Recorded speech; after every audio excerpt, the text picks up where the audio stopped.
Hello friends, welcome to my channel. কেমন আছো তোমরা সবাই?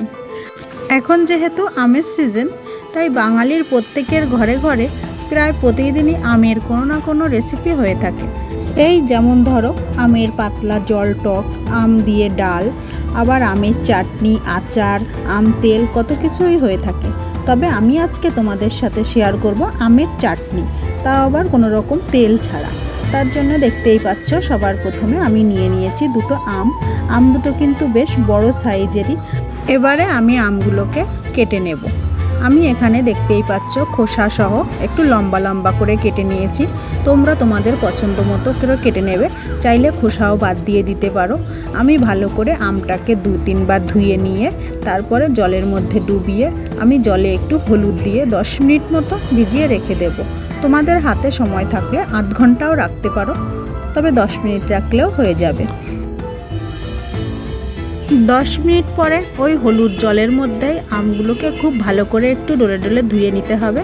তারপরে আমগুলোকে জল থেকে তুলে নেব। এই হলুদ জল যেন একটুও না থাকে সেইভাবেই তুলে নেব।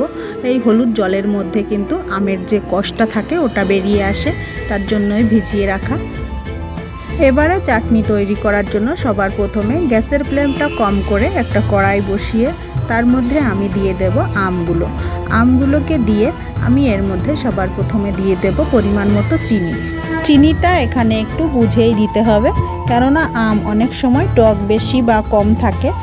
টক বেশি হলে সেক্ষেত্রে চিনিটা একটু বেশিই লাগবে, তবে এ পর্যায়ে একটু দিয়ে পরে দরকার হয় একটু চেক করে নিয়ে আবার দিয়ে দেবে। এবারে দিয়ে দেব পরিমাণ মতো নুন।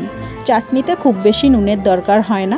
তারপরে দিয়ে দেবো একদম অল্প হলুদটা না দিলেও কিন্তু চাটনিতে কোনো রকম স্বাদের পরিবর্তন হয় না, তবে না দিলে দেখতে একটু সাদা সাদা লাগে, তার জন্য আমি অল্প একটু হলুদ দিয়েছি।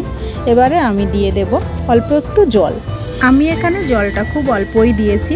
তোমরা যদি বেশি পাতলা চাটনি পছন্দ করো সেই ক্ষেত্রে এখানে একটু বেশি পরিমাণে জল দেবে। এবারে আমি সব কিছু একটু ভালো করে নেড়ে চেড়ে মিশিয়ে নেব। একটু পরে দেখতেই পাবে চিনিটা গলে কতটা জল ছেড়ে আসবে। তারপরে আমি ঢাকনা বন্ধ করে রেখে দেব যতক্ষণ না আমটা পুরোপুরি গলে যায়।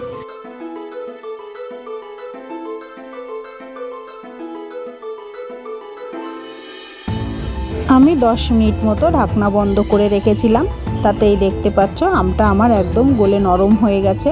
এবারে আমি আমগুলো একটু ভেঙে ভেঙে দেব। তোমরা যদি চাও আমগুলো এরকম গোটা গোটাও রেখে দিতে পারো।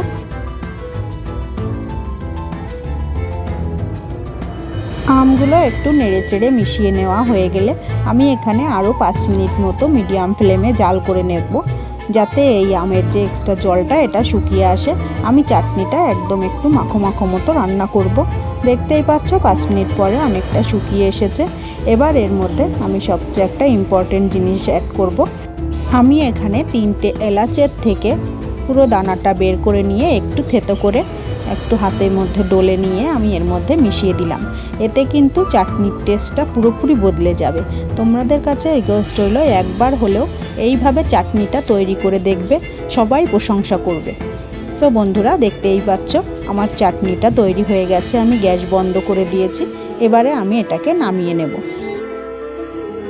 তো বন্ধুরা, আমার এই তেল ছাড়া আমের চাটনির রেসিপিটা কেমন লাগলো সেটা লাইক আর কমেন্টের মাধ্যমে আমাকে জানাতে ভুলবে না।